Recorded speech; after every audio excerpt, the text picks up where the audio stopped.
Hello, my friend. The world of magic, filled with legends and ancient tales, is opening its gates once again. Tonight, in the Gryffindor dormitory by the crackling fireplace, I will share another story with my friends.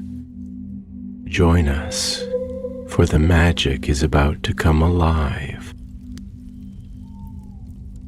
In the quiet days after the war, when the ashes of battle had settled over the spires of Hogwarts, and the world of magic was learning once again how to breathe, there were still stories that stirred beneath the surface, tales not told in great halls or remembered in history books.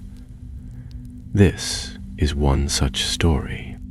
It began in a narrow stone corridor, deep beneath the gleaming marble floors of Gringotts Wizarding Bank. Lanterns swung from low iron chains, casting long, flickering shadows against walls etched with ancient goblin runes. Most witches and wizards who walked these halls had coin to count and vaults to visit, but Calla Greaves was no ordinary client. She walked with purpose, her cloak trailing behind her, her wand at her side, and her satchel filled with runes and relic maps, clinking softly with every step. Calla was a curse-breaker, one of the finest. Not long out of Hogwarts, where she'd been known for sharp spell work and sharper instincts, she now spent her days unraveling hexes on forgotten tombs and hidden vaults. Her specialty? Traps. Magical, ancient, and fatal. But today she had been summoned to the heart of Gringotts itself, not to a far-off ruin or desert crypt. Two goblins awaited her outside a sealed archway, stout, watchful, and grim. One of them, iron-browed and sharp-eyed, stepped forward. "Greaves," he said. "This is Vault 70. It hasn't been opened in over 300 years. Until this morning." Calla arched a brow. 300 years is a long time for a door to stay shut. What changed? "No one opened it," the goblin said. "It opened itself." A silence stretched between them. The archway ahead was carved of black stone veined with silver, its lintel marked with a symbol Calla didn't recognize. Not Celtic, not goblin make. And beneath it, just barely visible in the glow of the lanterns, something darker stained the floor. Blood. Calla stepped forward. "Who went in?" "3 goblins. 2 haven't come out. The third, well," he glanced to the side, "we're still scraping what's left of him off the ceiling." She gave a quiet nod. No more questions. Time to work. Kneeling by the threshold, Calla took out a crystal lens from her satchel and held it to her eye. Threads of ancient enchantment lit up like spider silk in the air, webbing across the arch and curling down into the floor. Goblin-wrought bindings, fused with an enchantment matrix I don't recognize. "There's human magic here too," she murmured. "That's old work, very old." The goblin beside her gave a grunt. "This vault was sealed in the time of Ragnarok the Unyielding. Its contents are not recorded in the ledgers." Calla stood slowly. "Then you don't know what's inside?" "No," the goblin said. "But something in there wanted out." She stepped closer to the vault. The doors had parted only slightly, leaving a gap just wide enough to see through.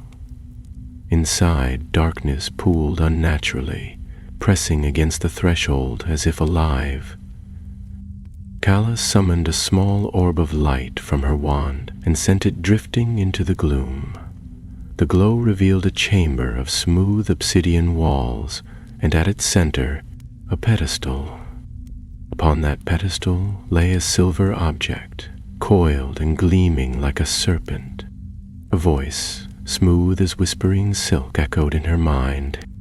"You see me, little witch. I have waited long. Come closer." Kala gasped and staggered back. The orb of light flickered out, swallowed by the dark. She pressed a hand to her head.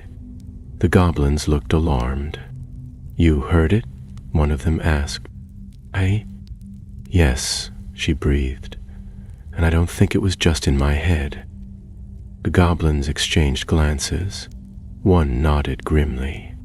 "Then it is true, the artifact is sentient."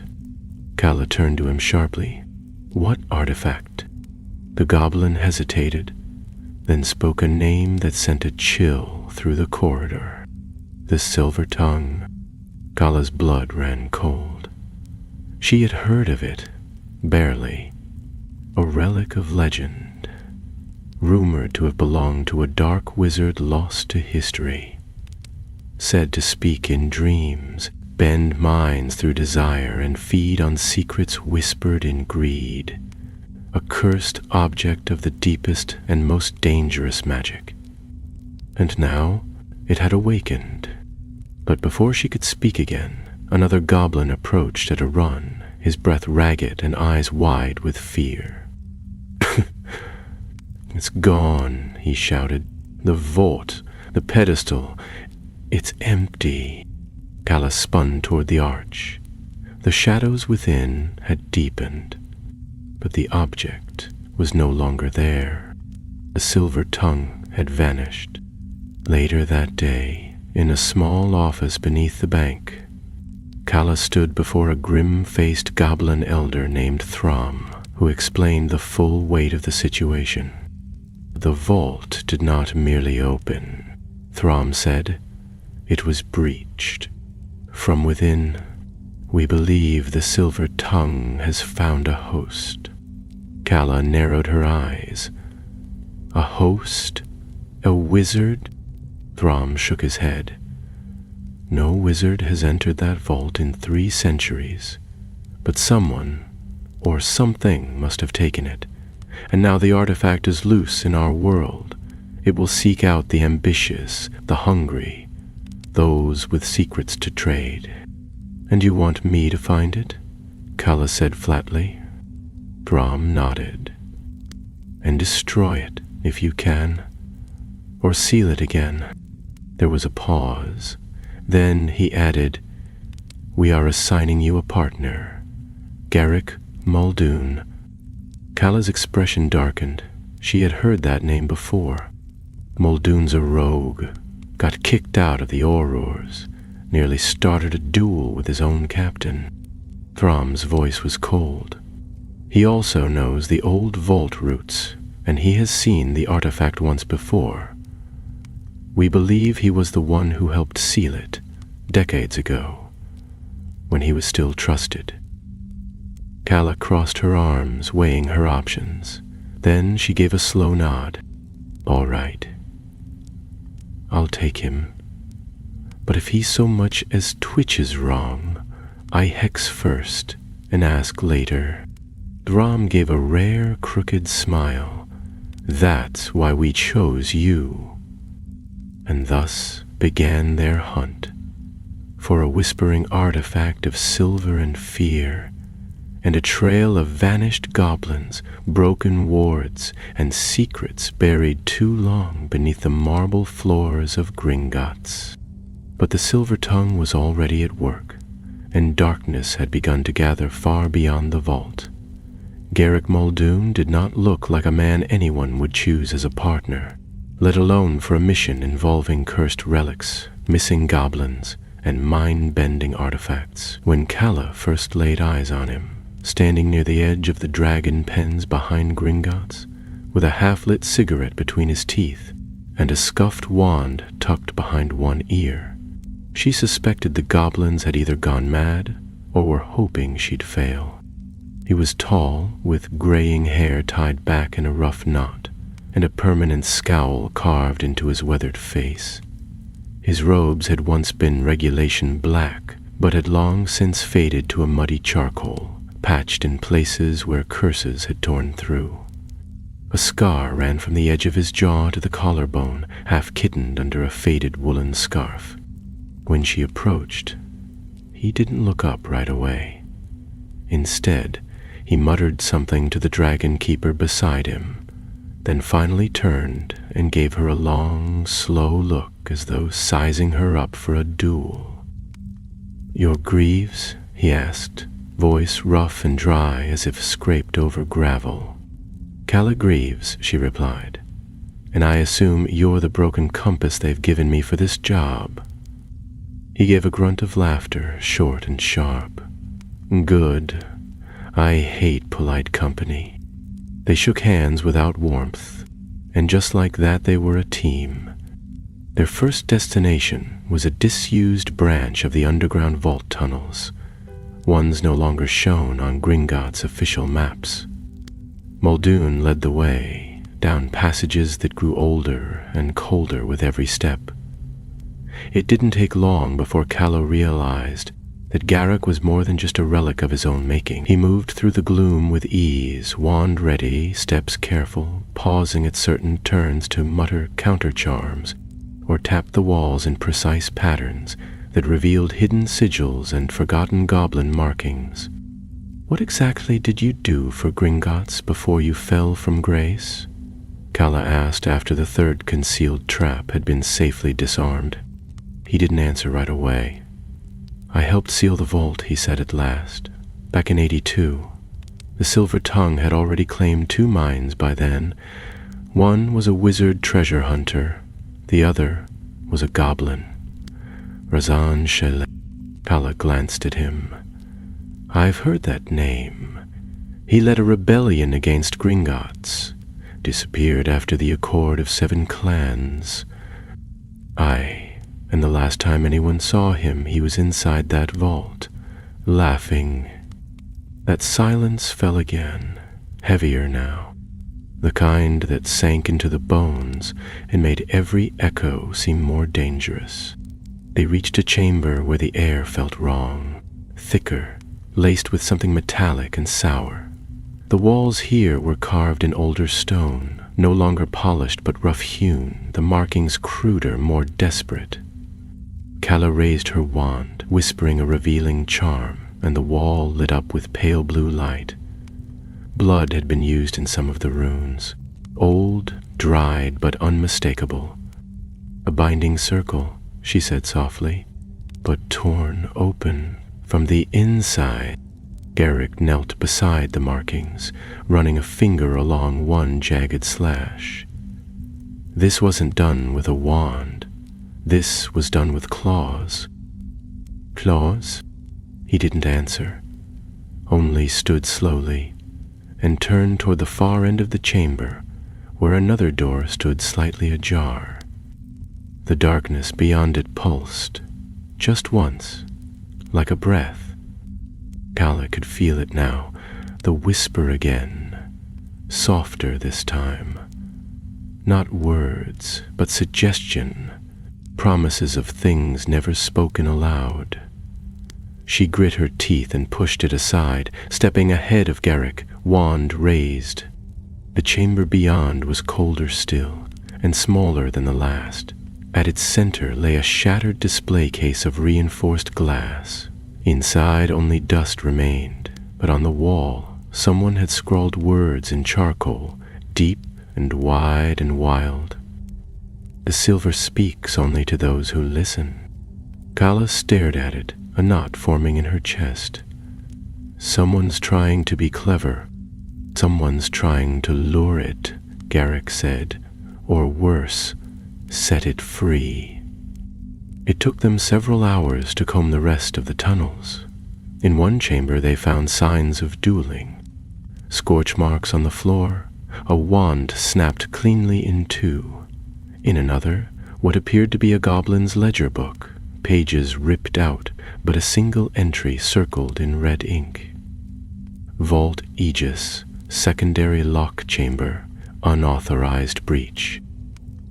They followed the trail until it led to the surface, emerging through a side entrance and nocturne alley, half choked with weeds and charm residue. Night had fallen, and the alley was alive with its usual dangers. Witches in tattered cloaks slipping between shadowy doorways, stalls that sold cursed jewelry and dragon claws under the counter, and spells whispered in corners that were not meant for sunlight. "Are we sure it came this way?" Kala asked, drawing her cloak tighter. "The silver tongue doesn't move like a person," Garrick replied. "It passes through minds. If someone here saw it, or touched it, or even thought about possessing it, they'd leave a trace." Kala looked around warily. "You think someone in Nocturne Alley would try to keep it?" "I think someone in Nocturne Alley would sell their own mother for half the price." They questioned shopkeepers and alley wraiths, offering galleons for truth and protection charms to those who feared reprisal. Most claimed to know nothing. One man tried to sell them a counterfeit artifact made from pewter and powdered unicorn horn. But at last, in the back of an alley, behind a closed apothecary, they found a boy, barely 16, wide-eyed and trembling, who claimed to have seen something strange 2 nights past. "It spoke," he whispered. "Not out loud. In here." He tapped the side of his head. "It told me to follow. I tried, but it was gone, slipped into the shadows like smoke." "Where did it go?" Kala asked. The boy hesitated, then pointed toward the forest beyond the alley, past the wards of the city.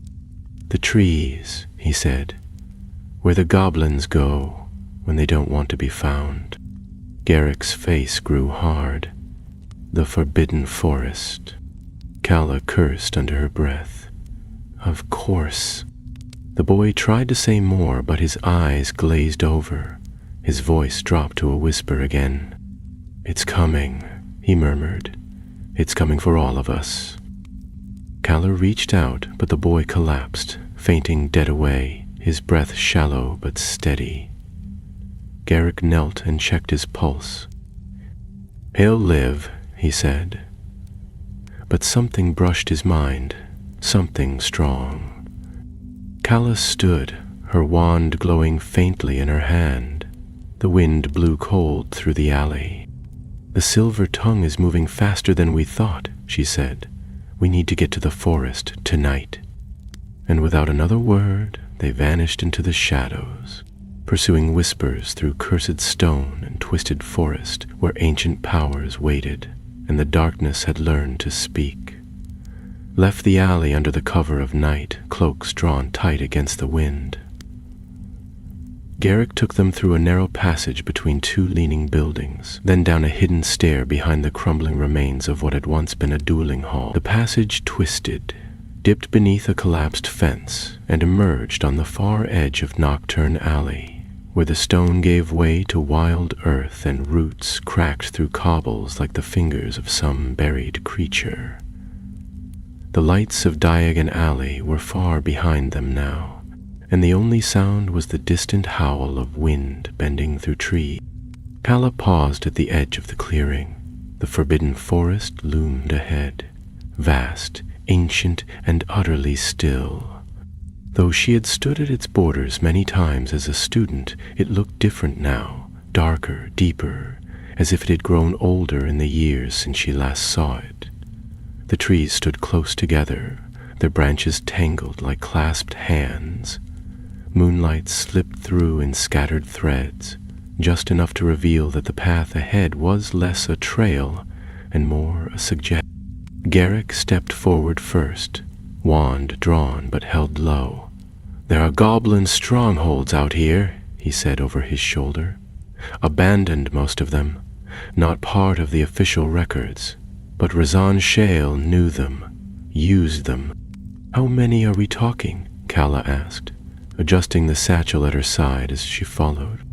3, that we know of. Maybe more. The one we're headed to is called Hollow Deep. They moved in silence for a time, the forest swallowing sound as efficiently as it did light. Kala could feel the press of magic in the air, not the warm, crackling kind that stirred in Hogwarts walls, but the cold old kind that slumbered in roots and stones. She kept her wand out, casting quiet detection charms, none of which returned anything useful. The forest had a way of keeping secrets, always had. It was near midnight when they reached the outer edge of Hollow Deep.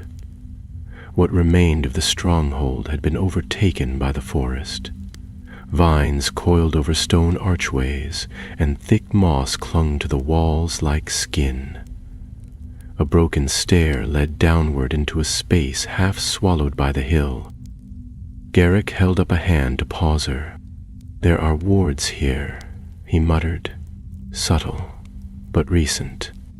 Calla nodded, already opening her satchel and pulling out a rune disc, a small circular charm inscribed with glyphs that shimmered when exposed to magical fields. She set it on the ground, murmured a charm, and watched as it spun slowly, then faster, casting a faint blue light that flared when pointed toward the doorway. "A trap ward," she said, "designed to trigger if anyone enters without the right key." Garrick frowned. "Can you disarm it?" "I can try." She knelt and began her work, whispering counter charms and tracing the air with her wand in precise, practiced movements. It was delicate work, more like surgery than spellcasting, and the wrong word or gesture could have them both turned into ash or statues or worse. But after a few tense minutes, the air around the archway shimmered, pulsed, and then went still. "It's clear," she said, rising to her feet. They descended the steps, entering a chamber that had once been a gathering hall. Though time had cracked the stone and weathered the carvings, it was still clear this place had been made with care. The walls bore the sigils of ancient goblin clans, and in the center stood a fire pit ringed with stones carved in the likeness of warriors. Dust lay thick on the floor, undisturbed except for a set of fresh tracks, boot prints, crossing through the chamber and vanishing into a narrow passage beyond. Garrick bent to examine them. One person, maybe two, moving fast. Calla's gaze lingered on the far passage. The artifact? Possibly, or someone chasing it. They followed the trail into a hallway lined with alcoves. Shelves had once held weapons and scrolls, but most were now empty or shattered. They passed old banners that had rotted to threads and a half-collapsed chamber filled with rusted armor. Then, just as they reached a turning, Calla's foot struck something. A body. It was a goblin, curled against the wall, eyes wide and lifeless. His hand was clutching something. Calla leaned down to pry it free and found a small silver disc etched with the image of a tongue coiled like a serpent. Garrick swore under his breath. He tried to stop it. Calla turned the disc over. "It's a binding token. They must have been trying to imprison it again. But they failed," Garrick muttered. They moved on, more cautiously now, senses on edge. Deeper into the stronghold they went, until they reached a chamber with no ceiling, open to the sky where the forest above had caved in. Moonlight streamed through in pale slivers, illuminating the scene within. A circle of standing stones, ancient and cracked, surrounded a stone altar at the chamber's center. Symbols carved in a dozen languages glowed faintly along the ground.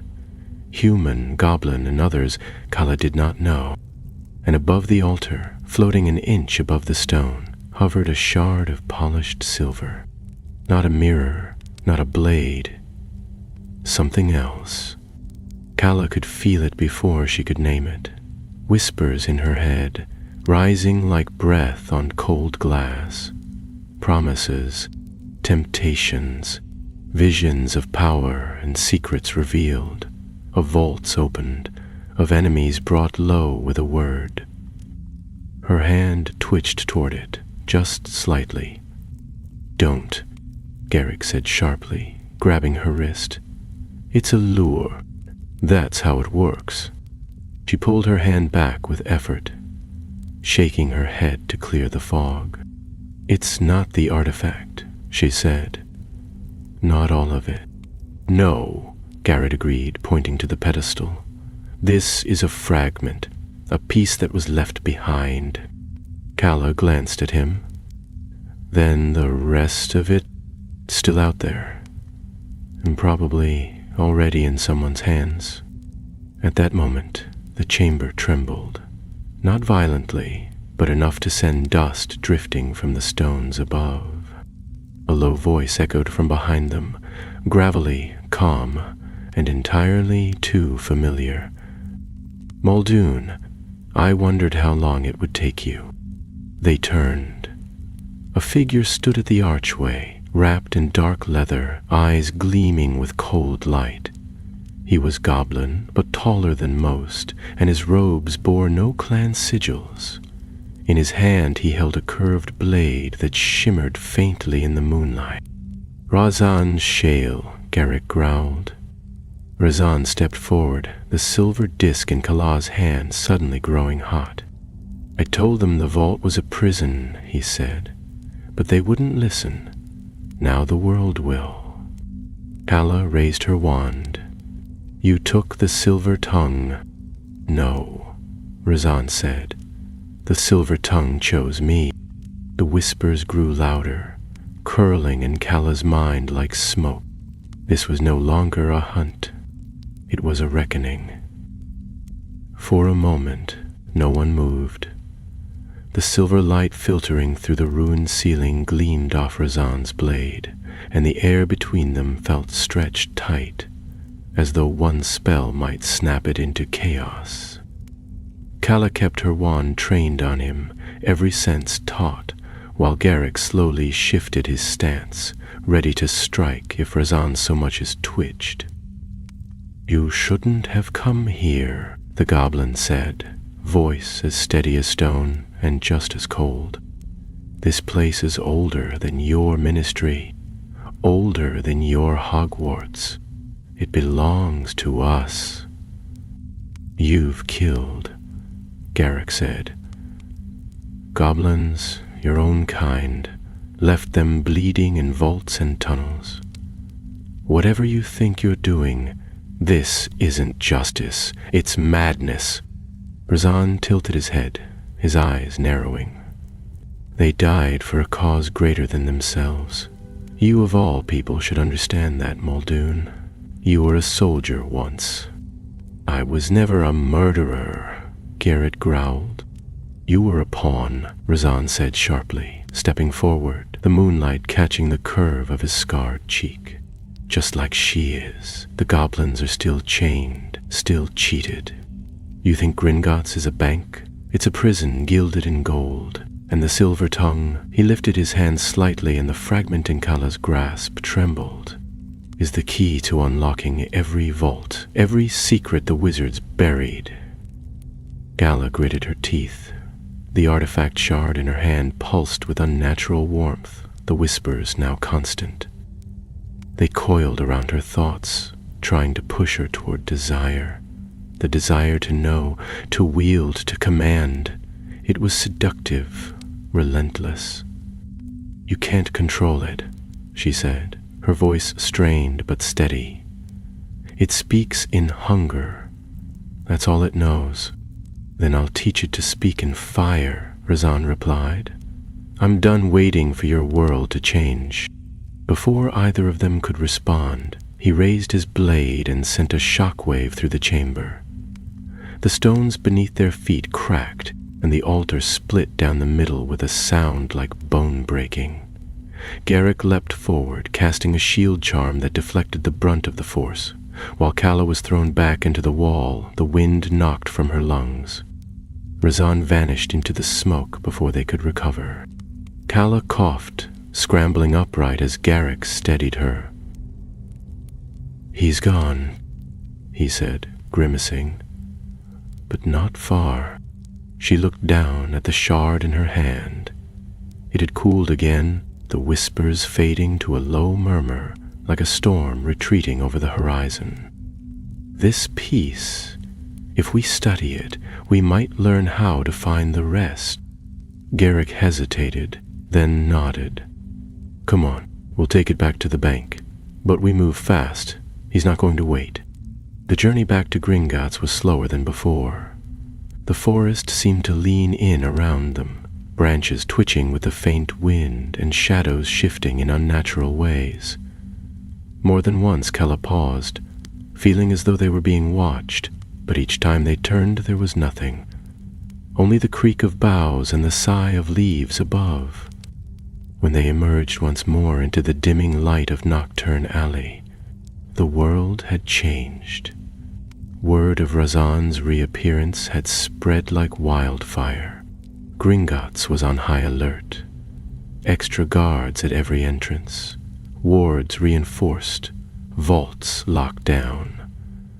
The goblins had summoned a council, and Calla and Garrick were brought before them almost immediately. The council chamber was carved in cold stone, deep within the oldest level of the bank. 7 goblins sat in a crescent, their robes marked with gold thread, their expressions unreadable. Calla placed the silver shard on the stone table between them, its surface still faintly glowing. The goblins leaned forward, murmuring in their own tongue. "It is a piece of the tongue," said one, elder and gaunt, with a long scar down his brow.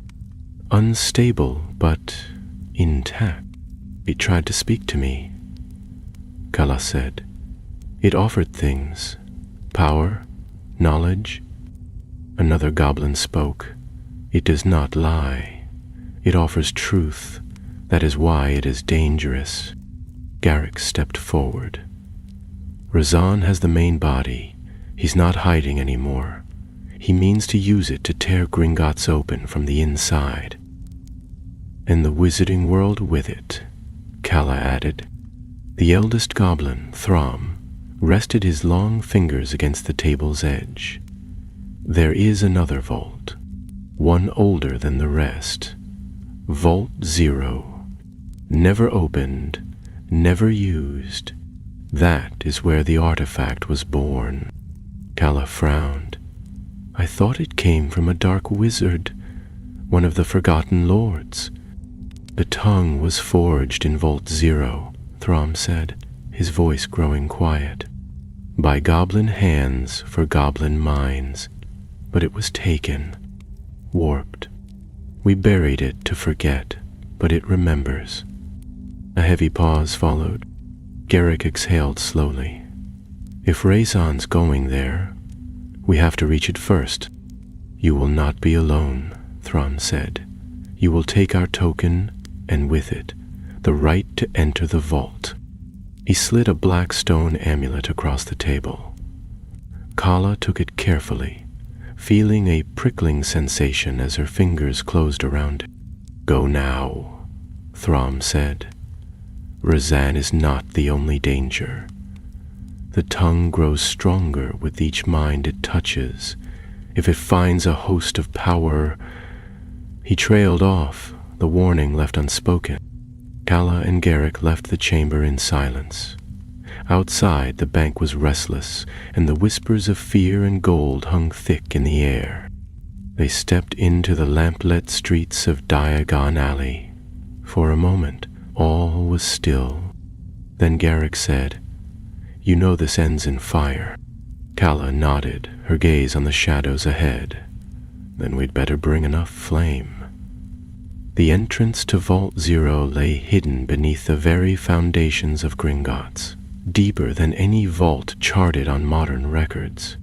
There were no mine carts that led to it, no glowing tracks that raced past fire-breathing dragons or plunged into chasms where the echoes took minutes to die. No wizard or goblin alive had entered its depths in over 4 centuries. And those who even knew its name were fewer still. Calla and Garrick stood at the threshold of a stairway carved into the living rock of the earth, the black stone steps worn smooth by time, but untouched by foot or claw in an age.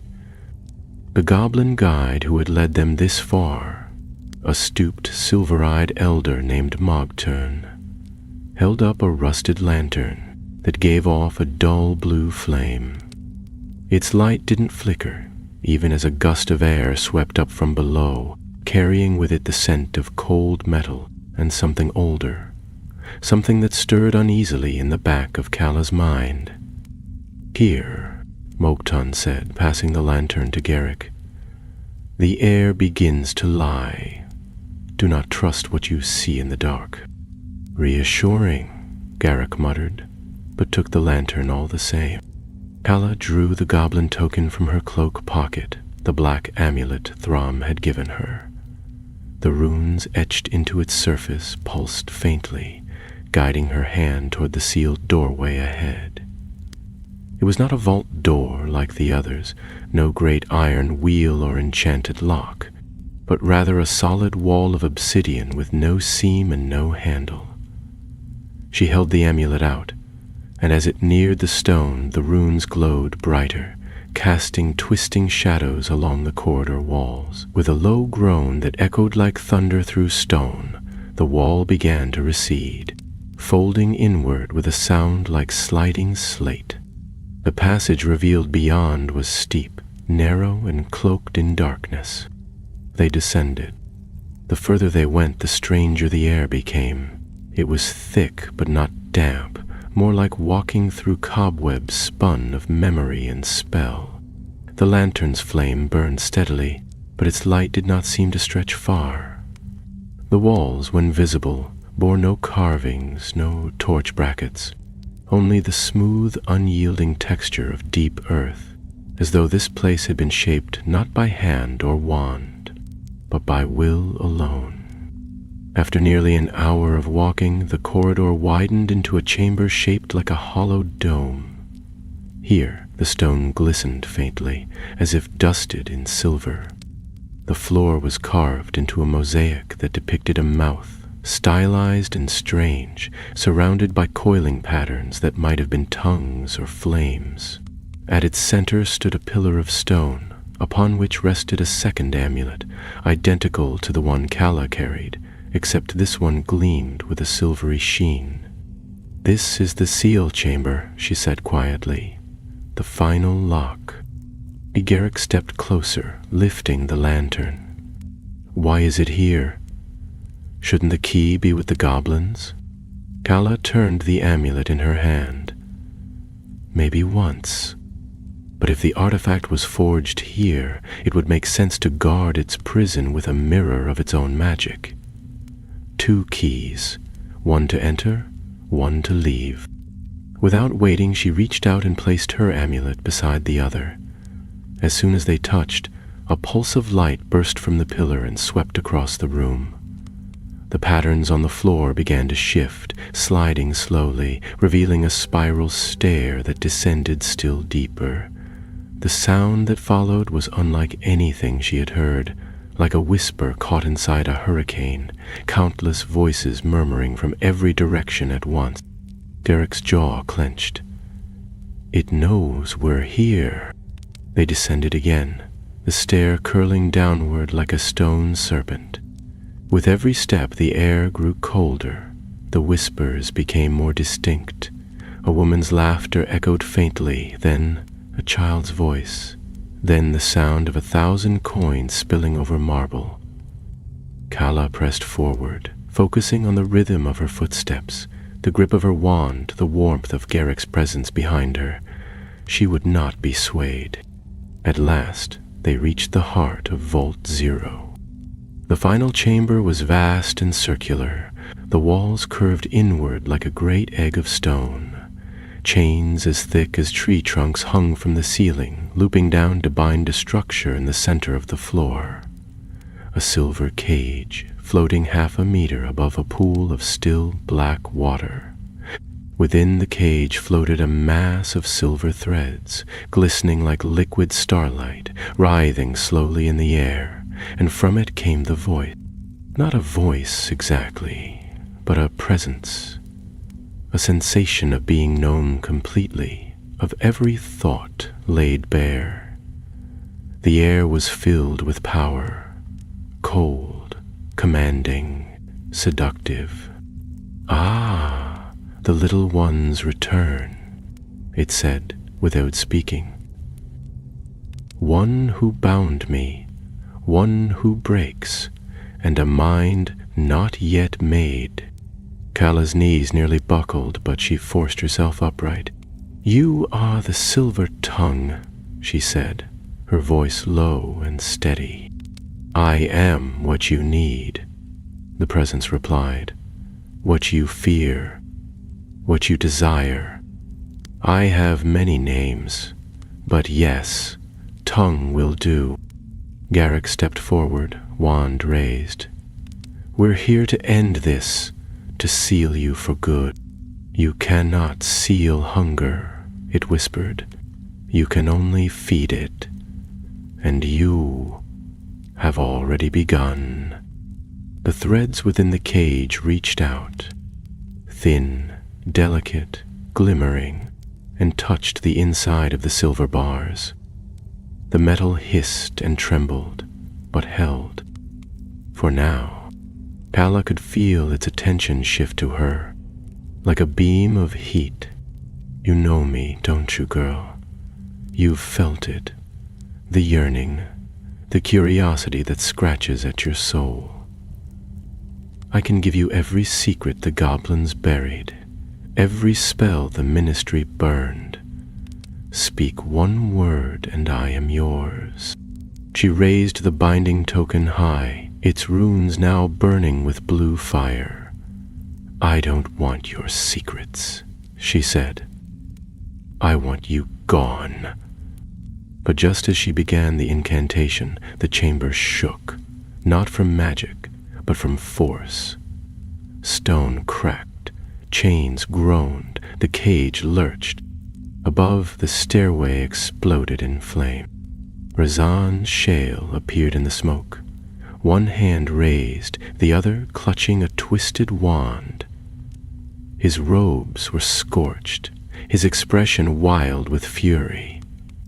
"You will not take it from me," he roared, voice echoing like thunder. Garrick reacted instantly, shielding Kala with one arm and casting a deflection charm that sent Raisin's first curse rebounding off the far wall. The two locked in battle, spell against spell, light flashing across the chamber. Meanwhile, the silver tongue writhed in delight, threads pressing harder against its prison. Kala turned to the cage, holding the token with both hands. She began the spell again, louder this time, pushing her will into the words. The runes glowed brighter, the air thickened. Razan screamed a curse that shattered a chain, and the cage dipped, swaying dangerously. With one final breath, Kala shouted the last word of the spell. The token flared white. The chamber was swallowed in blinding light. And then, the light faded slowly, like mist burned away by the rising sun, revealing the vault once more. Kala's eyes stung and watered, her breath short in her chest. The silver threads that had formed the silver tongue were no longer writhing, but lay suspended within the cage, limp and dull, their sheen dimmed to a pewter gray. The runes on the floor pulsed once, then faded entirely, leaving the chamber silent as a crypt. She staggered, blinking furiously, and saw Garrick crouched beside a heap of scorched stone, where part of the stairway had collapsed. He looked up as she approached, his face streaked with ash and blood, but his eyes alert. "You did it," he said, his voice hoarse. "You bound it." Kala nodded, still catching her breath. Her wand was warm in her fingers, the binding token a charred lump in her hand. "I don't know if it's permanent, but it's sealed. For now." A groan drew their attention. Razan Shale lay near the shattered remains of the last support column, his blade snapped in two, his body half buried in fallen stone. Blood trickled down the side of his face, and yet his eyes still burned with a kind of mad clarity. "You think this is the end?" he rasped, coughing through clenched teeth. "The tongue lives, in thought, in memory. It will return. It always returns." Eric stepped toward him, wand raised, but Kala placed a hand on his arm, No, she said quietly. Let him speak. Razan's gaze slid to her, a trace of a sneer curling his lips. The wizards have always silenced truth with chains and fire. I only gave it voice. You silence me now, but others will come. Others who see what you refuse to see. You used an artifact that devours minds, Kala said, her voice sharp but not angry. You killed your own kin. There's no justice in what you did, only ambition. You would know, Razan murmured. I saw it in your eyes. For a moment you listened. Kala met his gaze. She did not deny it. Instead, she crouched beside him, looking into his face as his breathing grew shallow. And I chose not to obey, she said. That's the difference between us. Razan Shale died with his eyes open, fixed not on Kala, but on the floating cage where the once living magic of the artifact hung motionless. Garrick moved to close them, but paused, then turned away. The chamber was growing colder again. We should go, he said, before the ceiling decides to join the floor. Together, they climbed through the broken remnants of the stairway, Kala levitating loose stone, and Garrick reinforcing the passage with spells muttered through gritted teeth. It was a slow ascent, but no one pursued them, and the silver tongue, at last, was silent. They emerged into the upper levels of Gringotts, just as dawn broke over Diagon Alley, the first rays of morning spilling over shop signs and catching on dewdrops clinging to window panes. The bank was strangely quiet. Word had traveled fast, and the goblins were already gathered in the council chamber when Kala and Garrick arrived. Throm listened to the full account without interruption. His face remained impassive, though his long fingers tapped lightly on the arm of his stone chair as the tale unfolded. When Kala finished, placing the scorched remains of the binding token on the council table, Throm finally leaned back. You have done what few would dare, he said. Volt Zero is no longer a threat. The tongue is silenced, and Razan Shale's campaign is over. It's not just about sealing a vault, Kala replied. That artifact fed on fear, on secrets and lies. It thrived in places where people feel powerless. If those places remain, Throm raised a hand, not dismissively, but with care. Change does not come swiftly, Cursebreaker, but you have reminded us that silence breeds darkness. We will look inward. For the first time in many years. Kala nodded, though she felt the weariness rising in her bones. It had been a long journey, and even with victory, there were shadows that lingered behind the eyes. Outside, the morning crowds had begun to stir. Witches in plum-colored cloaks bustled past apothecary windows. A few students, early for school supply shopping, pointed excitedly at new displays in flourish and blots. The world spun on. Garrick and Kala walked to the edge of the alley together. Neither spoke for a while. At last he broke the silence. You'll keep curse breaking? She looked up at him. What else would I do? He gave a small, tired grin. Something safer. Kala smiled faintly. And you? He shrugged. Might go north. There are old tombs in the highlands no one's bothered with in years. Thought I'd see what's left. She considered that, then held out a hand. He took it without hesitation. If I hear of anything slumbering too loudly, she said, I'll owl you. I'll keep a wand handy, Garrick replied. They parted without ceremony, as comrades do after war. not with flourishes, but with a shared silence and a glance that said enough. As Calla turned back toward the alley, she felt the weight of the last few days settle deep in her bones. The vaults beneath Gringotts would remain sealed. The artifact was dormant, its voice silenced by will and flame. But she knew that the hunger it represented would never truly vanish. There would always be those who listened too long, those who whispered to the dark and believed it answered in truth. But for now, the morning was bright, and the world was hers to walk. The tale of silver and fear had ended, and something new was beginning. Though Calla thought her part in the matter was finished, the goblins had other plans. She was summoned back to Gringotts barely 3 days after the sealing of Vault 0, brought this time not to the council chamber but to a quiet room beneath the records hall, where the stone shelves stretched from floor to ceiling, and each vault ledger, bond, and blood seal was kept beneath heavy protection. She found herself seated before a goblin she did not know, a clerk by the name of Yebrick, whose robes bore no decoration and whose eyes seldom blinked. He passed her a parchment scroll, still warm with sealing wax, and watched her without expression as she broke it open. The words were formal, ancient in structure, and brief. The council had recognized her binding of the artifact and declared that a portion of the contents of Vault 0, now deemed safely contained, would be placed under her watch, entrusted not as a reward, but as a burden. She was, in their terms, a warden of the seal, bound by oaths older than the ministry, answerable only to the council in matters of relic magic connected to Gringotts' deepest holdings.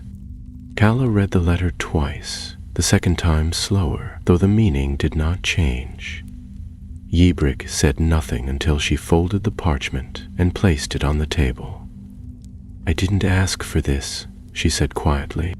"No one ever does," the goblin replied, his voice thin as a reed. She left the bank soon after, her steps echoing through the high entrance hall, her thoughts restless. The morning crowds were lighter than usual, the day pale and cold despite the season.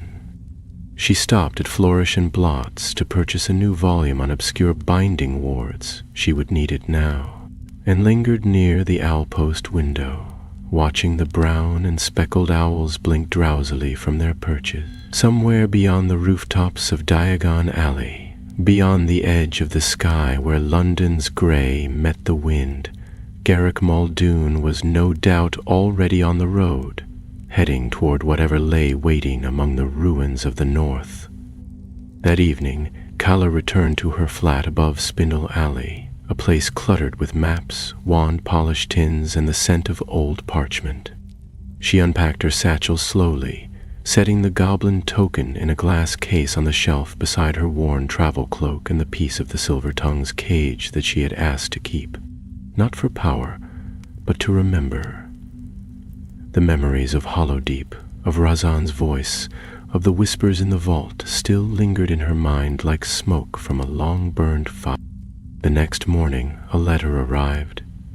It bore no seal, only her name in a fine, slanted hand she did not recognize. She opened it cautiously, half expecting riddles or curses. But there was nothing dangerous within, only 3 lines. The vault is silent, but not forgotten. The tongue is sealed, but not erased. Truth waits longer than fear ever dares. There was no signature, only a smudge of ink in the shape of a tongue. Tiny, precise, silver against parchment. She read the letter 3 times before folding it shut. She didn't burn it, not yet. Over the following weeks, Calla returned to Gringotts twice. The first visit was to examine the cage in Vault 0. With 3 goblins and 4 layers of protective spells at her side, she entered the vault once more, now stabilized and sealed with rune locks of both goblin and wizard design. The cage no longer floated, but had settled into the black pool beneath it, anchored by chains infused with cold iron and basilisk venom. The silver threads inside had hardened into a dull tangle, unmoving. The whispers were gone, or at least they did not speak in the same way. The second visit was shorter. She was asked to review a series of vaults marked with similar magical residue, places where older enchantments bore signs of having been tested, probed, even partially breached. One of them had belonged to a former collector of cursed objects, another to a family now under ministry investigation for illegal trade in dark artifacts. None of the vaults showed signs of housing sentient magic, but each bore the faintest traces of silver, as if the artifact's influence had reached further than they'd believed. It was on the third week, just as she was considering a brief leave from the city, that she received a second owl, this time from Hogwarts. The letter was from Professor O'Lennon, the new Defense Against the Dark Arts teacher, a former Auror with a taste for relic lore and enough bluntness to keep students too terrified to misbehave. The message was simple. A student had found something in the Forbidden Forest. It was small, inert, but unmistakably enchanted, and it bore the mark of the silver tongue. The professor believed it was a shard, broken from the original artifact, and thought Calla should see it for herself.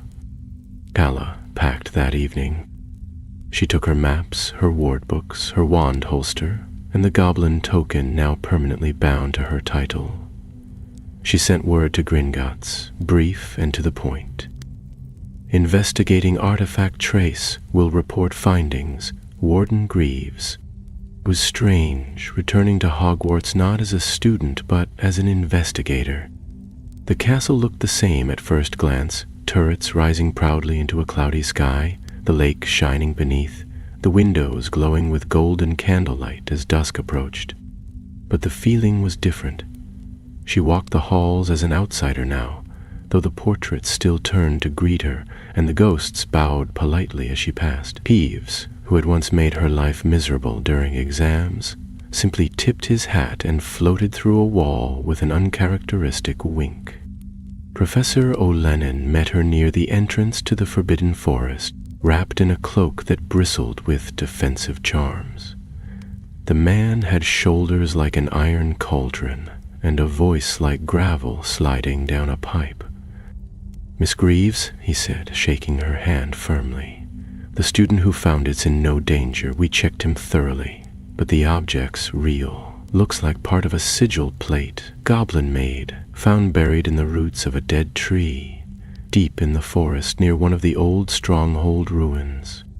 "Did the artifact speak?" she asked, already feeling the pull of the forest again. "No," he frowned, "but he heard music." That, more than anything else, made the hairs rise on the back of her neck. She followed O'Lennon into the woods as twilight settled through the branches. The shadows thickened and the familiar hush of the trees closed around them. Somewhere nearby, a bow truckle clicked nervously. Far off, the cry of a nightjar echoed faintly. They reached the clearing where the fragment had been found, a dark hollow where the roots of an enormous tree rose like ribs from the earth. The object was waiting beneath a stasis charm, resting on a cloth inside a warded box. It was a crescent of silver, not large, but curved and smooth like the edge of a tongue. Calla cast her detection spells one by one, murmuring them in a low voice, and watched as threads of silver magic lit up in the air around it. The signature was identical. The tongue had broken, but not shattered. There were pieces still out there. Calla straightened slowly, her eyes on the darkened forest around them. It was not over Calla stayed at Hogwarts that night, housed in a spare guest chamber near the astronomy tower. Though she had returned from the forest hours earlier, her mind was still caught among its shadows. The fragment rested within a sealed container in Professor O'Lennon's study, layered with stasis spells and magical dampeners strong enough to suppress an enchanted dagger. let alone a sliver of the silver tongue. Yet even across the castle's many wards and walls, Kala found herself dreaming uneasily, caught in fragments of silver mist and murmured voices she could not quite remember upon waking. The next morning dawned bright and chill. Mist clung to the lake and drifted across the grounds like slow-moving ghosts. Kala descended the spiral stair to the entrance hall, her satchel packed and her wand tucked into its holster beneath her sleeve. Professor Olenin was waiting near the doors, a mug of strong tea steaming in his hand. "Word from the ministry came this morning," he said, his voice rough but steady. "They're taking the artifact piece, transporting it to a secure vault in Wales." Kala raised an eyebrow. "Wales? Old research site, not public. Even most unspeakables don't have clearance." She considered that, then gave a curt nod. "So long as it's watched. The silver tongue's presence lingers, even in fragments. If that thing starts whispering again, I want to be notified." Olenin snorted. "If it so much as hums, I'll send you 10 owls." As she stepped out into the courtyard, the wind tugging at her cloak, she paused for a moment and looked back toward the castle.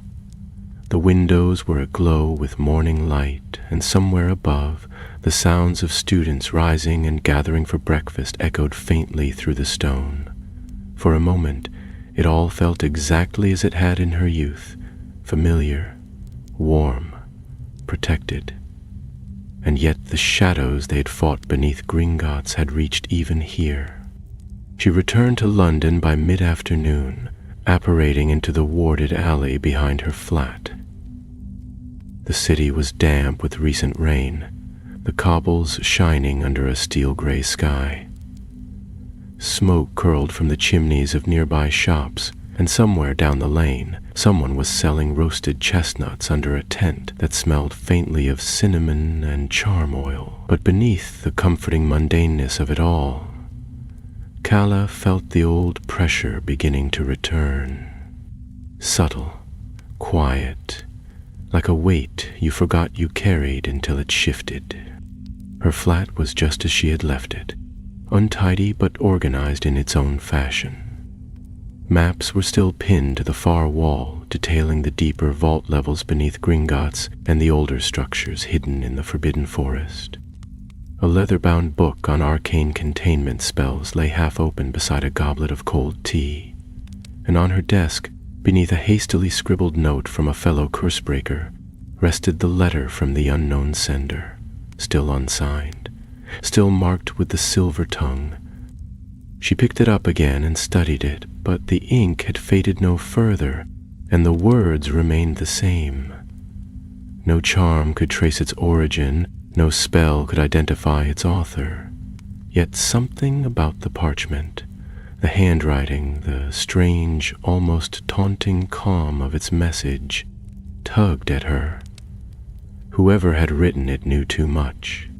That evening, a knock sounded at her door. She opened it, half expecting a goblin or an owl courier, but instead found herself face to face with a young man in auror robes, a thin scar down one cheek and eyes the color of storm glass. "Miss Greaves?" he asked politely. "I'm Aidan Wolfe, assigned to the Vault Trace detail at the Ministry.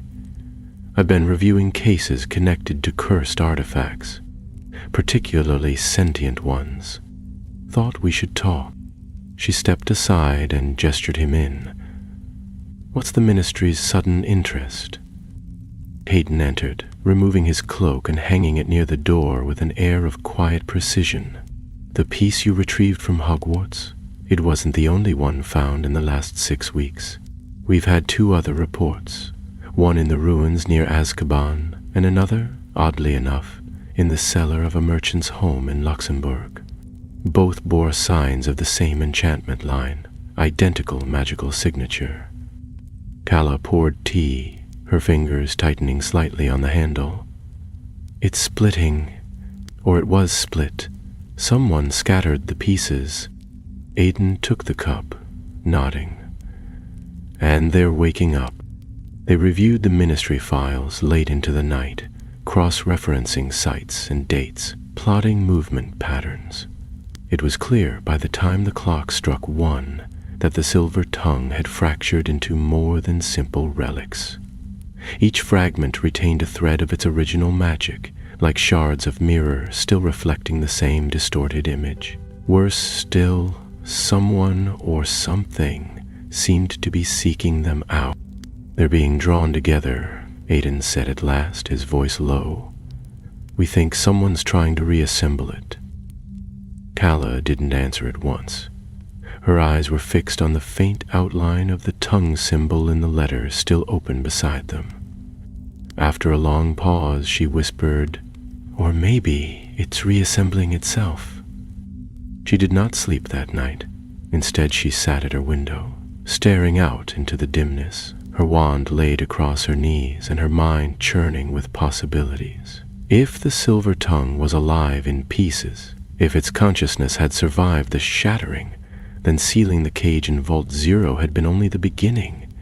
And if it had touched others, whispered to them, fed their fears and ambitions, then those who listened might already be spreading its reach without even knowing it. The next morning she returned to Gringotts. This time she requested access not to the lower vaults, but to the oldest archives, the deep records where vault construction blueprints, curse patterns, and forbidden contracts were kept in sealed ledgers. With reluctant approval from the council, she was escorted to the archive by a grim-faced goblin, whose name she never learned. The chamber was small, circular, with walls made of ancient blackstone, and shelves locked behind enchanted grills. For hours she sifted through records, searching for anything that matched the design of the silver tongue's containment, anything that hinted at earlier attempts to fragment or move it. And then, near dusk, she found it. A fragment of a document, half destroyed by water damage and time, but just legible enough to make her breath catch. It referenced a ritual known only as Threnak's Binding, a goblin-forged enchantment designed not to imprison, but to divide. According to the record, the binding had been attempted once, centuries ago, at a site beneath the Breton coast. The artifact involved was not named, but the drawing that accompanied the note was unmistakable. It was a tongue, coiled in silver. She closed the ledger slowly and stood, her mind already racing. The silver tongue had not merely been broken. It had chosen to fracture. And now, piece by piece, it was calling itself home. The next day dawned gray and brooding. A fine drizzle swept across Diagon Alley as Kala stepped out from Gringotts beneath the shelter of her hood, the rain trailing in silver streaks over the cobbles. She had not slept, nor had she eaten more than a few stale crackers between hours of sifting through parchments older than Hogwarts itself. The ledger that mentioned the Threnak's Binding was now locked in a secure vault for further study by the Goblin Council, but Kala had transcribed what she needed. A passage scrawled in spidery script describing the ritual's purpose: to sunder what cannot be contained, to scatter what cannot be slain. Aiden Wolfe met her outside the leaky cauldron later that morning, his expression as grim as the weather. They sat in a shadowed corner, far from the fire, where the walls bore the scent of old butterbeer and soot, and where no curious ears lingered too long.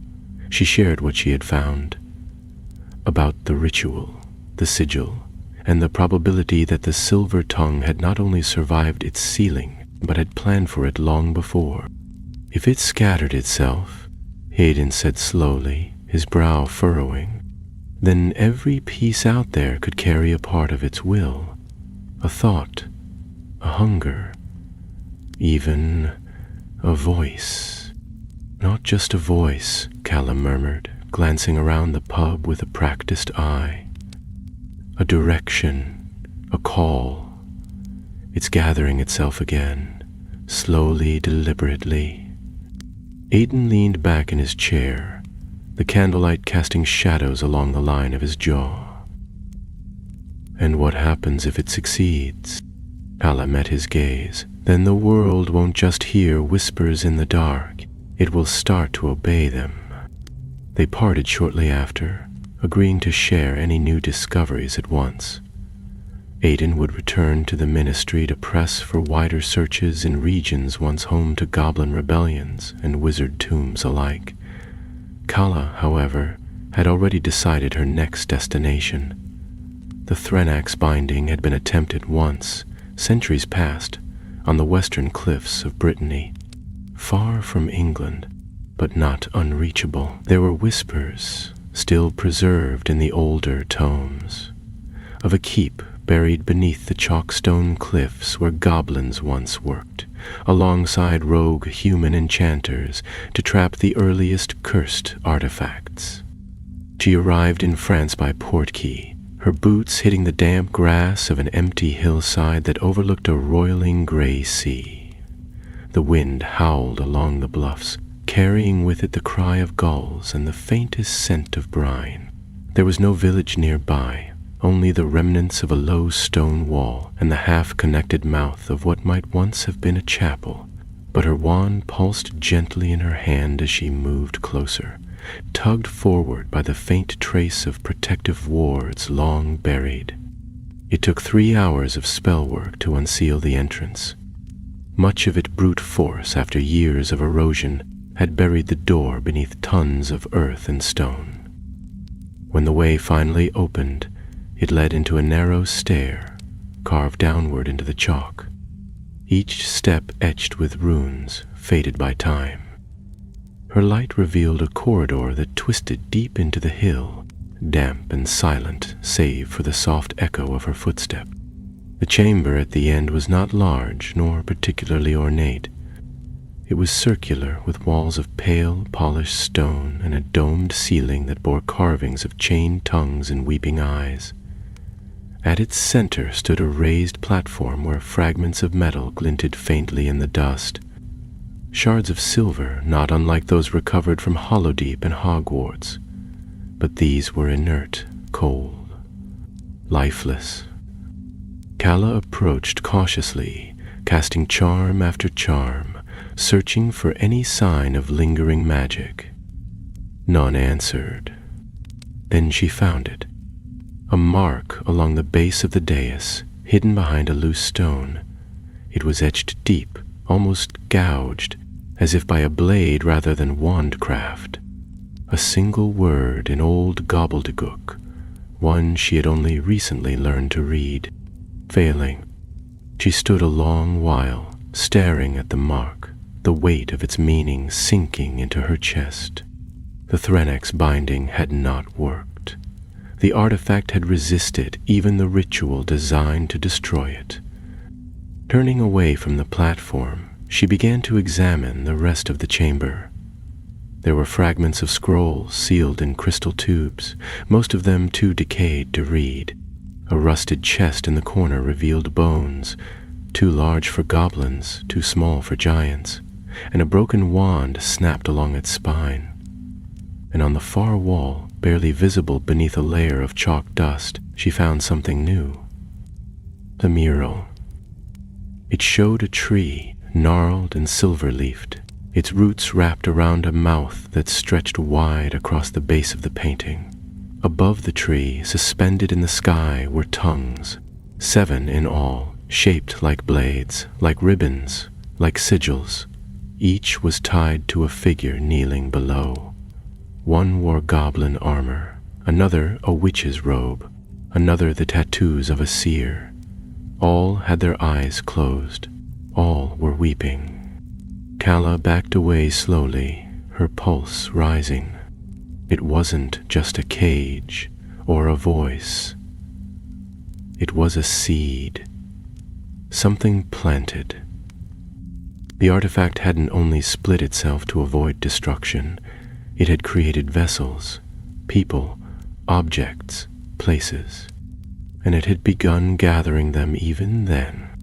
That night, she wrote a letter to Aiden Wolf and sent it with her swiftest owl enchanted to fly through storm and spell alike. She detailed what she had found and what she feared, that the silver tongue wasn't merely reassembling, it was awakening, and it had planted too many roots to pull free. Before sleeping, she cast a protective circle around her camp and sealed the entrance with every charm she knew. Even so, she did not rest. Her dreams were filled with silver branches reaching down from the sky and mouths without faces whispering from the roots of the earth. When she woke, the mist had returned, heavier than before, rolling across the cliffs like a tide. And in the distance, just beyond the gray line where sea met sky, something glittered faintly in the water, something shaped like a tongue.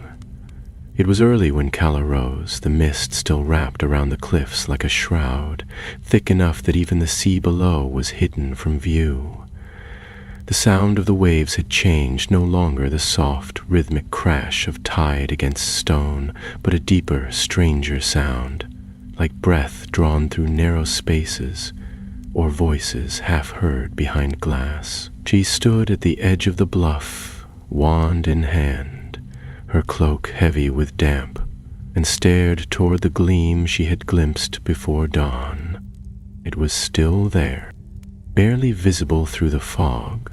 A silver light moved just beneath the surface of the water, not bobbing like a boat's lantern, nor drifting like sea glass, but gliding with purpose, as if following the coastline. She followed it, down a winding path carved centuries earlier by shepherds or smugglers. She moved along the cliffside with caution, her boots slick on moss and rain-polished stone.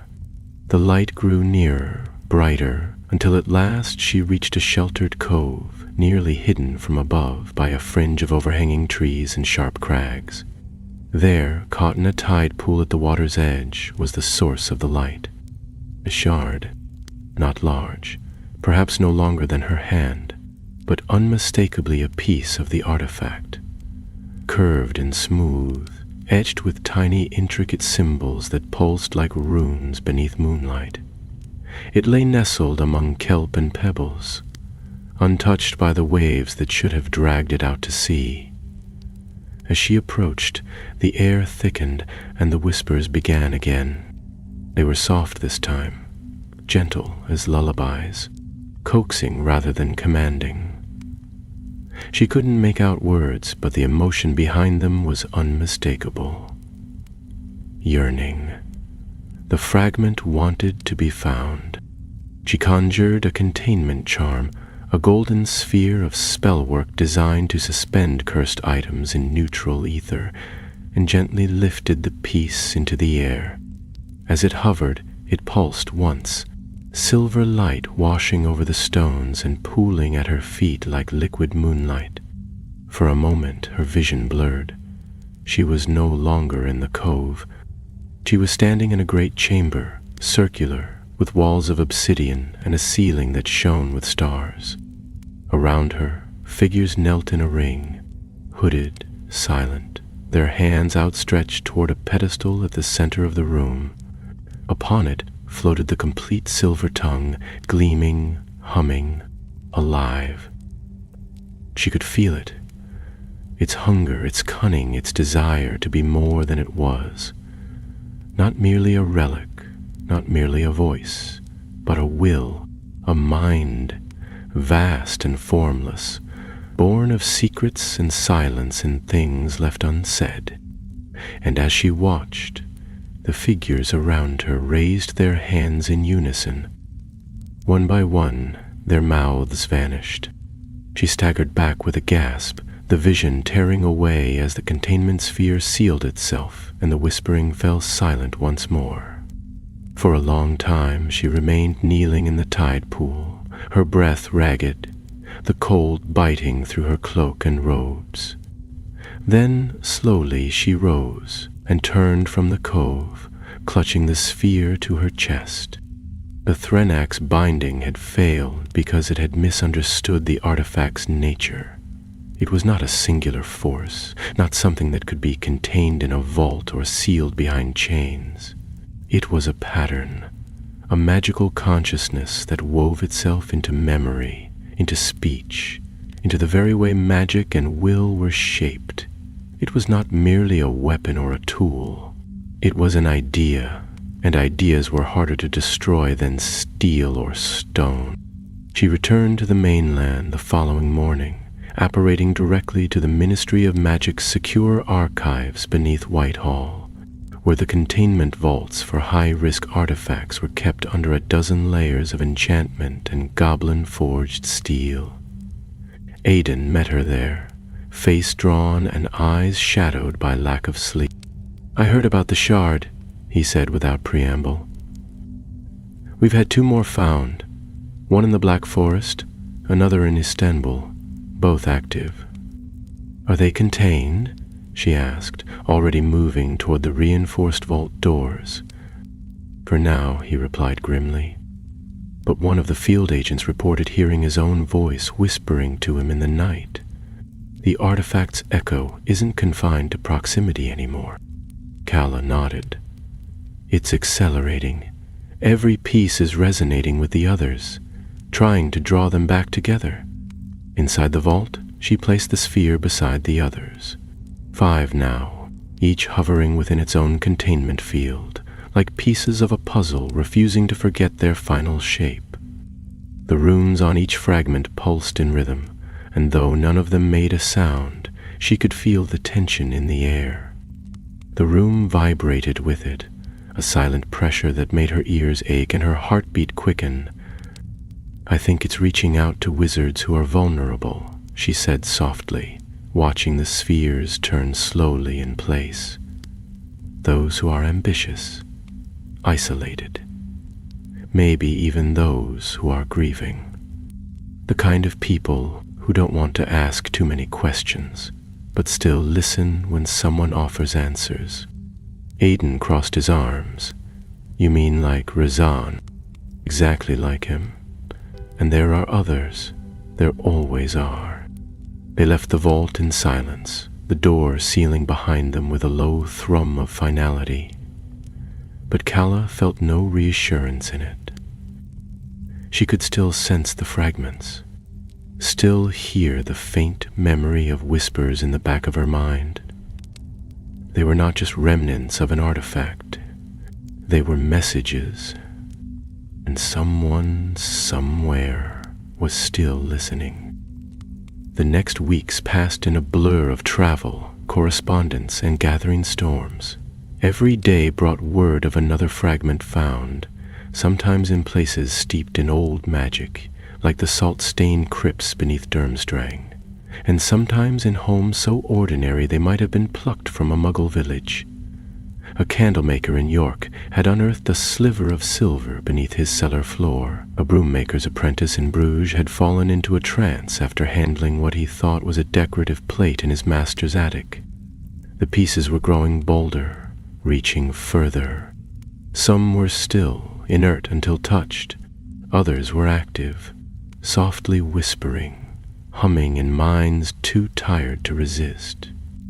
Calla and Aidan worked without pause, crisscrossing Europe, tracing reports from Auror teams, curse-breakers and wary goblins who now approached her not just as a hired spellcaster, but as something far more unsettling, a warden whose burden could no longer be denied.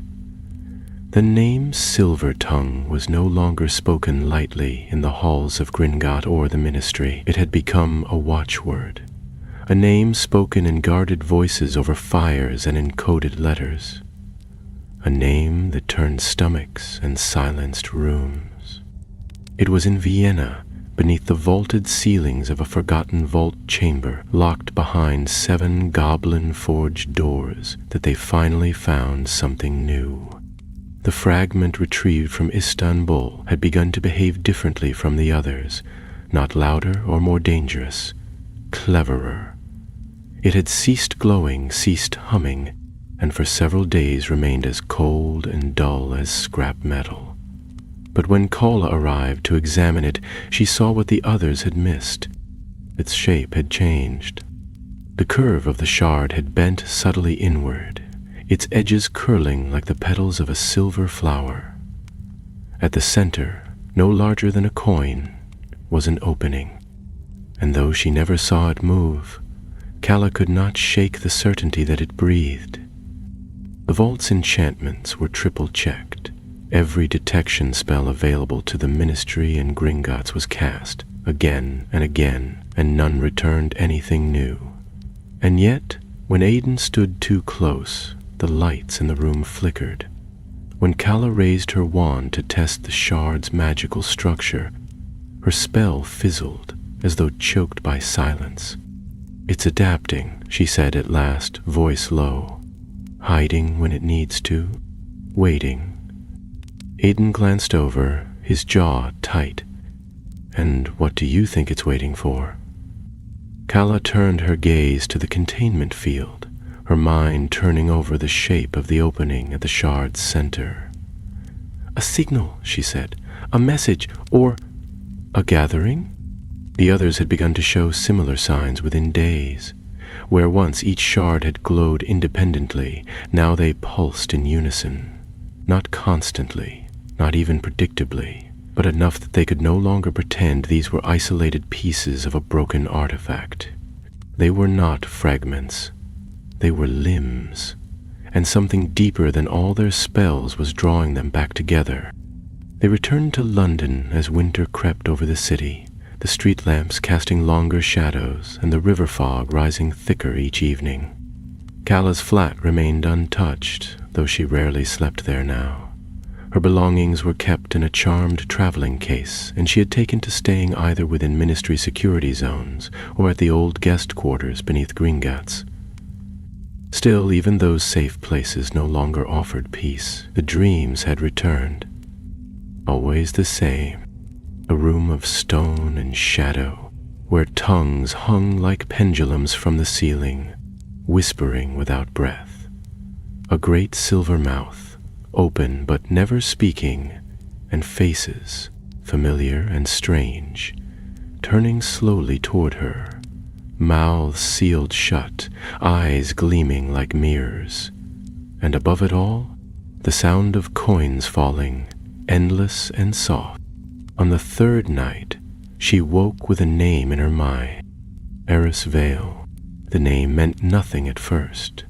She scoured Ministry records, Gringotts vault ledgers, even the HOGWARTS alumni registries, and found only one reference, a footnote in an old file from 30 years ago, during the First Wizarding War.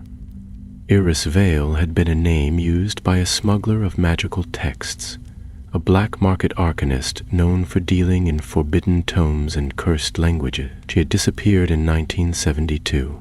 Presumed dead after an ambush by an aura patrol near the northern cliffs of Dunbarra.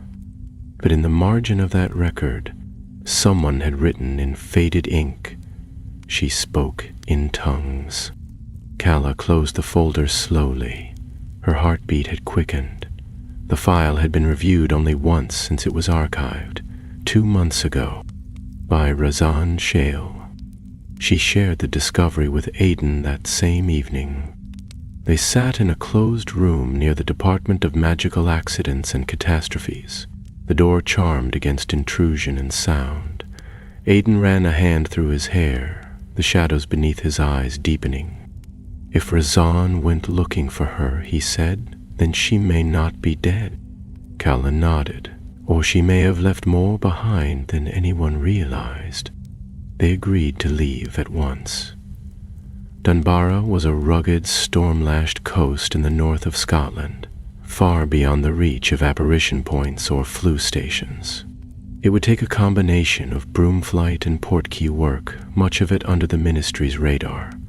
But something about the name clung to her, a hook in her thoughts that would not let go. They left before dawn. The journey was long, marked by wind and cold rain, and the sudden, unwelcome silence of magical dead zones. The cliffs near Dunbarra were nearly inaccessible, but Calla had traced the path of a broken ley line that had once led to a wizard outpost, long since abandoned.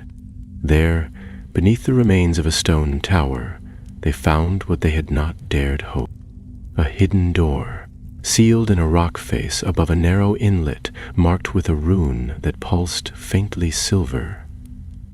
They descended into the dark, and what they found beneath the earth would change everything. The stairway was carved straight into the cliff rock, narrow and steep, its walls slick with damp and covered in veins of quartz that shimmered faintly in the light of Kala's wand. The deeper they went, the colder the air became, not with a chill of weather, but with the weight of old magic left untouched for far too long. The silence pressed in, broken only by the sound of dripping water and the scuff of boots on stone. When at last they reached the base, they found themselves in a chamber that curved like the inside of a shell, the ceiling low and uneven, the walls carved with sigils that no wizarding school taught. The symbols were neither goblin nor giant nor druidic, but something older, simpler in shape, and yet profoundly alien in effect. Some pulsed faintly when touched by light, others seemed to retreat, sinking deeper into the stone, as if trying to avoid being seen. Aiden stepped carefully around the edge of the room, examining the walls, while Kala moved toward the far side, where a raised dais stood beneath an arch of twisted black rock. Upon it rested a book, open though there was no breeze in the room, and its pages glowed softly with a silver hue that made the runes shimmer like starlight. The parchment was worn and fragile, but as she stepped closer, the ink moved, not like words rearranging themselves, but like something watching her from beneath the page. She bent low, her wand tip casting a soft golden glow over the text. The letters did not resemble any known language, but her mind somehow began to understand them. Not through translation, but through resonance, as if the meaning had been stitched directly into her memory. The writing described a ritual, not to summon or bind, but to speak, not in sound, but in essence, a way to lend voice to the voiceless, to awaken that which was silent. And it bore a name. Eris Vale. The name was repeated again and again, like a signature or a song, always written in silver, always at the end of the page. Kala took a breath, steadying herself. She wasn't just a smuggler, she said quietly, her voice echoing faintly off the stone. She was a vessel. Aiden looked up. You mean? She didn't channel the tongue. She invited it. She was its first mouth. Before either of them could speak again, the chamber changed. The walls dimmed, the sigils darkening until the runes seemed to burn against the stone, and a sound rose, low, deep, and humming. Not a voice, not music, but something between the two, like a choir of bells beneath the sea. And then a figure stepped from the shadows beyond the dais. She was slight and tall at once, her limbs long, her cloak woven of dark strands that shifted like shadow caught in water. Her face was hidden beneath a veil of silver mesh, and when she spoke, her voice came not from her mouth, but from the air around her, gentle and clear and echoing in places where sound should not reach. You have come far, the voice said, and you have heard me. Aiden raised his wand, his grip tight. Kala placed a hand on his arm. Wait. The figure turned to her. You carry the mark. You have held the tongue and not succumbed. You have tasted silence and spoken still. Kala's mouth was dry. Are you Eris Vale? I was, the voice replied, and I am. I was born a witch of little note. I was forgotten. I found the tongue when it had no shape, when it was only a whisper in the deep. I listened, and I gave it form. You helped it break itself, Kala said. You led the Thrennick's binding. The veiled figure inclined her head, though no pride touched her words. We knew it could not be destroyed, but it could be taught to sleep. We shattered its shell, hid the pieces across time, but it was not enough. Aiden stepped forward cautiously. Then, help us stop it. The chamber grew still. I cannot, she said, for I am part of it now. There was no boast in the words, only fact. Her shape, her voice, her very presence, she was a remnant of what had been, a memory stitched into flesh by the artifact itself. But you can guide us, Kala said. You remember what it fears? Eris Vale turned slowly toward the center of the chamber. It fears erasure, not of form, but of meaning. It lives because it is understood. If you make it unknowable, it cannot remain. Aiden frowned. You mean we must erase the idea of it? Kala understood at once, like unmaking a spell, removing the name from magic itself. Eris nodded. You must take what remains, every shard, every whisper, every scrap, and bring them to the place of unbinding. Not to seal, but to forget. There is one such place left, a vault not made by goblins or wizards, but by time. A rift where spells do not hold and memory does not pass. Her hand rose, and in the air above the dais appeared an image of a chasm beneath a frozen mountain where lightning struck the earth but left no sound. A place the old maps marked only as the Hollow Without Name. It lies in the far north, she said, beyond where paths end. Kala felt the chill of that image settle into her skin. How do we find it? Eris Vale's voice grew soft. Follow the tongue. It will show you. It must, for it knows what awaits, and it fears. Then she turned toward the far wall. A new doorway had opened there. No stone, no hinge, just a cleft in space where darkness flowed like ink. Go now. I will keep it from waking further, but not for long. Kala hesitated. If you're still you, somewhere in there, thank you. The veiled woman did not reply. They passed through the doorway, and the air shifted. The cave fell away, and they were outside once more, on the cliff above the sea, the wind cutting through their cloaks. The path behind them was gone. No stone stair, no arch, only grass and rock and sky. Aiden looked at her, eyes sharp with worry and resolve. We need to move quickly. Kala nodded. The Hollow Without Name awaited, and the pieces were still stirring. They had one chance left, to unmake the voice that had waited longer than memory and silence the silver for good. They did not rest again. The journey north took them across seas and through storm-hardened valleys, past watch-posts of old magic and through villages where the runes etched into windowsills still burned against things that had not been named in centuries. They traveled beneath mountains carved hollow by giants and over rivers that froze in mid-flow, their steps guided not by maps or port keys, but by the growing hum of the shards they carried. Each fragment pulsed with a rhythm now, soft at first, but building with every mile, like a heartbeat echoing through silver. And always at the edge of sleep came the dreams, dreams of mouths with no faces, of coins turning in air without falling, and of voices layered one over the other until no sound could be separated from the next. But Kala did not stop.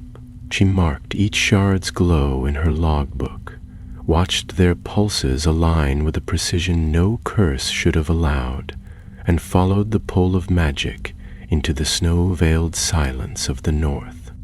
The Hollow Without Name was not marked on any chart. It was found only by those who had already lost their way. They stood at its edge after 13 days of travel, high upon a wind-carved ridge where the trees grew stunted and bare, their roots twisted through stone. The ground dropped away before them into a vast basin, its floor hidden beneath layers of mist that did not drift or rise, but hung motionless, as if caught between breaths. The sky above was pale, not with sunlight, but with a strange pulsing glow that seemed to come from the basin itself. There were no stars, no birds, not even the sound of wind. Calla stepped forward first, wand raised, her boots crunching over frost that shimmered with faint threads of silver. The moment she crossed the basin's threshold, her magic dimmed. Not gone, but slowed, as those spells would need permission here. Aiden followed, his hand close to the clasp of his cloak, where his wand was bound by a double knot, ready to draw. At the center of the hollow, the mist parted without touch. A circle of stone lay embedded in the ground, its surface unmarked, smooth as glass. The moment Calla stepped upon it, the shards within her satchel ignited, their glow searing through the canvas, light pouring between the seams. She drew them out carefully, one by one. 11 pieces, each still humming, each alive with the presence that had haunted them since the day Vault 70 eye opened. As she arranged them in the circle, a deep vibration ran through the stones beneath her feet, low and steady, like the turning of some enormous wheel. The moment the final shard was placed, the circle flared white. From the air around them came the sound, not of wind or storm, but of breath, not drawn in, not expelled, but held. A voice rose, not shouting, not whispering, but present, like thought turned into air. You cannot unmake me. I was before you. I am the voice between truths, the silence between spells. Calla closed her eyes. She heard it not in her ears, but in her chest, in her memory, in the places where her thoughts took shape. Around her the shards trembled, rising into the air one by one, spinning in a slow spiral above the stone. Aiden stood close by, wand at the ready, though he too had gone still, his eyes fixed on the twisting light. The ritual had no words. It had been written not in spellbooks, but in intent, in the moment a witch or wizard chose to let go of knowledge, to forget something dangerous, something beautiful, something true. The only way to defeat the silver tongue was to unthread its meaning, to render it unknown. Calla drew her wand across her palm and pressed her blood to the center of the stone circle. The basin around them shook as if some great exhalation had begun, and the shards screamed in one voice. Every echo of every whisper they had ever heard turned into a final, desperate cry. Memories flooded her. Razan standing over the broken pedestal, the vault doors splitting in silence. Erisvale weeping as she gave her mouth to the artifact's first word. She felt all of it pass through her, not as vision, but as weight. The weight of secrets kept too long, of voices never meant to be heard. Then, suddenly, the fragments collapsed inward, their light flaring so bright it turned the sky to silver. The circle cracked. The mist surged and tore itself into wind, and for one terrible heartbeat the hollow screamed, not in voice but in loss, as if something had been erased that should never have been born. The silence that followed was complete. Calla staggered back, breathless, her skin burning with cold and spell light. Aiden caught her before she fell. Around them the mist had lifted. The sky above showed stars once more. The circle was empty. The shards were gone. not shattered, not scattered, unmade. They left the hollow as the sun rose over the northern peaks, its light catching on snow and stone, gilding the frost-covered trees in gold. They did not speak for a long while. There were no words to fill what had been lost, and none that were needed. When at last they returned to London, the vaults beneath Gringotts were quiet. No humming echoed from sealed doors. No dreams clung to the cursed objects in their iron cages. The silver tongue was silent. Forever? Or just for now? No one could say. Calla returned to her flat that evening. She unpacked her satchel in silence, laying her wand gently on her desk and pulling off her boots with hands that still trembled slightly. She made a pot of tea, too strong and too bitter, and sat by the window, watching the stars rise over the rooftops. A single owl tapped at her window just before midnight. The letter was unsigned, as the first had been, but this time there was only one line. When the world is too loud, remember silence is its oldest truth. She set it down without fear, folded it once and tucked it into her spellbook. The voice was gone, but she would remember the silence.